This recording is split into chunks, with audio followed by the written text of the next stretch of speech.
주님께서 여러분과 함께 요한이 전한 거룩한 복음입니다. 주님 영광하소서. 그때 예수님께서 말씀하셨다. 내 양들은 내 목소리를 알아듣는다. 나는 그들을 알고 그들은 나를 따른다. 나는 그들에게 영원한 생명을 준다. 그리하여 그들은 영원토록 멸망하지 않을 것이고 또 아무도 그들을 내 손에서 빼앗아가지 못할 것이다. 그들을 나에게 주신 내 아버지께서는 누구보다도 위대하시여 아무도 그들을 내 아버지의 손에서 빼앗아갈 수 없다. 아버지와 나는 하나다. 주님의 말씀입니다. 그리스도님 찬양합니다. 하늘입니다. 오늘 복음 말씀 너무 좋죠, 그죠? 짧아서 좋습니다, 그죠? 일단은 짧아서 참 좋은 것 같고요. 내용도 좀 우리가 좀 알아듣기 좋은 그런 내용이 이렇게 들어 있습니다. 오늘 전례장식 한번 보십시오. 멋있죠, 그죠? 뭐가 눈에 제일 띄입니까? 양이 뜨이죠, 그죠? 오늘 복음에 딱 맞춰가지고 주일에 한번 장식하시는데 참 센스가 있으신 것 같아요, 그죠? 센스 우먼이라는 잡지를 많이 보시나 봐요, 그죠? 보십시오, 그죠? 양을 탁 이렇게 참 양이 참 순하게 보이죠, 그죠? 너무 순하고 털도 보슬보슬하고, 그죠? 근데 오늘 이 복음에서는 이제 목자의 목소리를 듣는 양 이야기가 나옵니다. 양은 원래 시력이 좀 안 좋습니다. 양의 시력이 별로 안 좋아요. 대신 양은 청력이 굉장히 발달해 있다 그럽니다. 귀가 굉장히 잘 들리죠. 귀가 밝아가지고 자기 목자의 목소리를 기가 막히게 알아듣는다 그래요. 모르는 사람이 부르면 들은 척도 안 한다 그래요. 한번 불러보세요. 자매를 한번 불러보세요. 들라라 자매를 한번 불러보세요. 들은 척도 안 하잖아요, 지금. 우리 자매님도 양인 것 같아요. 들은 척도 안 합니다, 그죠? 근데 목자가 부르면 잘 따르죠. 녹음을 해서 들려줘도 양이 이렇게 다 이렇게 그대로 이렇게 하라는 대로 한다 그럽니다. 이걸 보면 얼마나 목자와 양이 긴밀한 관계인지 우리가 이렇게 추측해 볼 수가 있습니다. 정말 신기할 정도죠, 그죠? 그리고 그들의 소통의 매개가 바로 들음이라는 것에 큰 의미가 있는 것 같습니다. 왜냐하면 우리의 신앙생활, 믿음살이에도 들음이 차지하는 비중이 너무나 크기 때문입니다. 보는 것보다 어쩌면 듣는 것이 신앙생활에 있어서는 더 중요한지도 모릅니다. 어떤 종교작품을 한번 본 적이 있었는데 기도하는 사람이라는 그런 조각품이에요. 근데 그 조각품의 특징이 뭐냐? 귀를 막 이만하게 만든, 귀를 이만하게. 기도하는 사람, 그죠? 기도하는 사람은 손을 크게 그린 게 아니고 귀를 크게 그린 거예요. 그러니까 그만큼 기도하는 사람은 잘 듣는다, 하느님의 말씀을 잘 듣는다 하는 것을 작가는 이제 형상화를 한 거죠, 그죠? 실제로 이제 신앙생활은 이 들음에서 시작을 하고, 그죠? 맨 마지막에도 들음으로써 마칩니다, 그죠? 우리가 마지막에 받는 성사가 뭐죠? 흔히 하는 얘기로 종부성사 그러죠, 그죠? 종부성사 때 가면 막 눈을 감고, 그죠? 그냥 이렇게 확 누워만 계세요. 아무것도 보이는 게 없어요. 마지막까지 살아있는 감각이 뭐죠? 사람이 청력이죠, 청력. 맨 마지막까지 살아있는 감각이 청각입니다. 이 로마서 10장 17절에 보면 바로 그런 측면에서 믿음은 들음에서 오고 들음은 그리스도의 말씀으로 이루어집니다. 이렇게 되어 있습니다. 신앙은 들음에서 이루어진다는 말씀입니다. 그리고 그 말씀이 내 마음에 와닿아서 머물게 되고 그리고 그 말씀을 마음 안에 담고서 생각하고 또 생각하고 되새기고 또 되새기고 그러다가 마음의 문이 석 열리게 되고 그것이 가장 깊은 기도로서 이어지는 것. 이것이 어떻게 보면 우리가 이렇게 성경이나 하느님 말씀을 통해서 신앙의 길을 걸어가는 것입니다. 이게 어떻게 보면 가장 전통적인 기도법인 렉시오 디비나라는 거 많이 들어보셨죠? 이게 바로 이것을 기초를 하고 있습니다. 옛날에는 수도원에 책이 없었습니다. 그죠? 지금은 책이 귀하지만 옛날에는 수도원에 책 한 권 딸랑 있던 그런 시대, 그 정도로 귀했습니다. 그러면 이제 성경책 한 권 가지고 아침에 아빠스 원장님이 성경 말씀을 딱 읽어줘요. 그럼 수사님들이 길을 쫑긋하면서 기울입니다. 그 중에 그 말씀 중에 자기한테 딱 와닿는 말씀 하나 마음에 딱 담고서 이제 일을 하러 나가는 거죠. 하루 종일 노동을 하잖아요. 그죠? 노동을 하는 중간에 뭘 하느냐? 아침에 들었던 그 말씀을 어떻게 생각하고 또 생각하고 되새기고 되새기면서 그죠?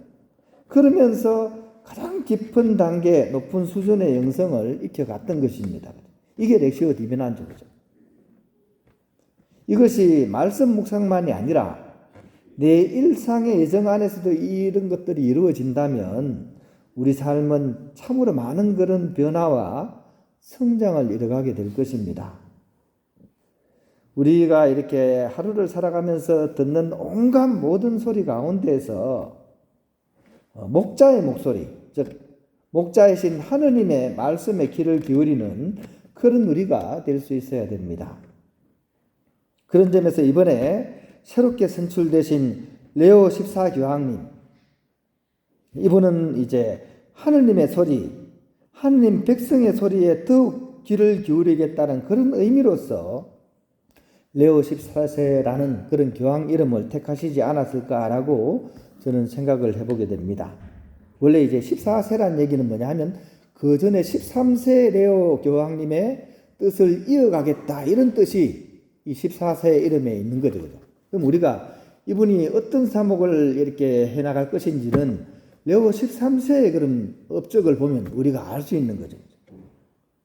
레오 13세 교황님은 바로 현대 가톨릭 사회 교리를 처음으로 이렇게 열어젖히신 그런 분이십니다.